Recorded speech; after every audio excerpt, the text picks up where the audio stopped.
So this is my defense of my research. I focused on farming in Connecticut, but especially on the White Hills of New England, of Connecticut. I actually own one of these small farms that exist in White Hills. We raise poultry and a couple of different things. We have an apple orchard, a fairly large garden, and we're really actively involved in the farming community. But my research was all about these farms that are in our area, but then what farming became after 1900.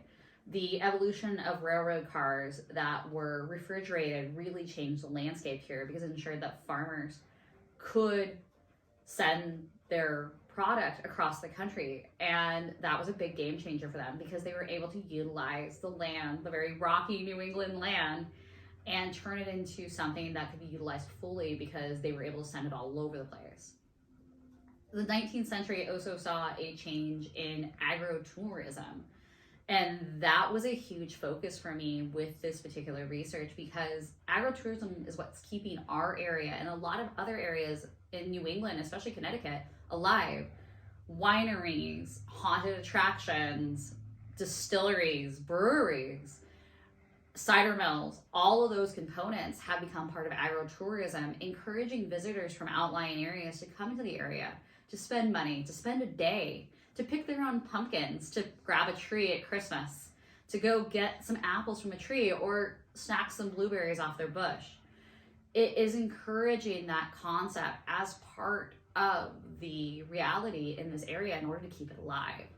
There's very few farms now at this point in our area, at least, and especially in Connecticut, that are true farms anymore. They are relying upon agrotourism because it's the only thing that is keeping them alive because the farms have just been depleted so heavily in size, especially from the original land grants from the 1600s, that they just can't do anything but that. They've had to look into other options. The other big thing on my focus in my paper was organic.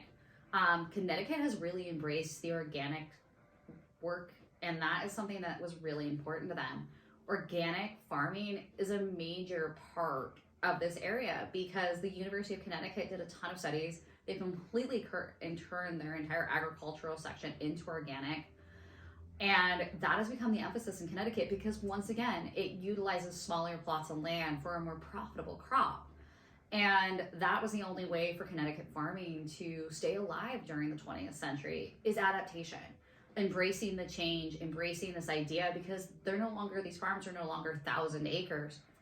They're 85, 95, 15 acres. They're not big farms any longer. And that had to be something to take into consideration. They've gotten away from livestock because livestock is hard on the soil. It's hard on the grounds. It's also not super profitable. And there's not really an agrotourism component to it that they can utilize.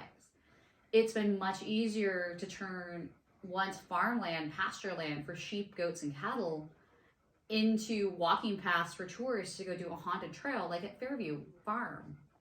It was easier to put on a winery and grow grapes for Jones family to encourage that than to keep the dairy cattle up. The only true small farm with cattle left on it is our neighbors at the Curtis Farm. And the only reason they can get away with that is that Drew took the time to create a product that has helped keep the farm financially afloat without the cattle being the component.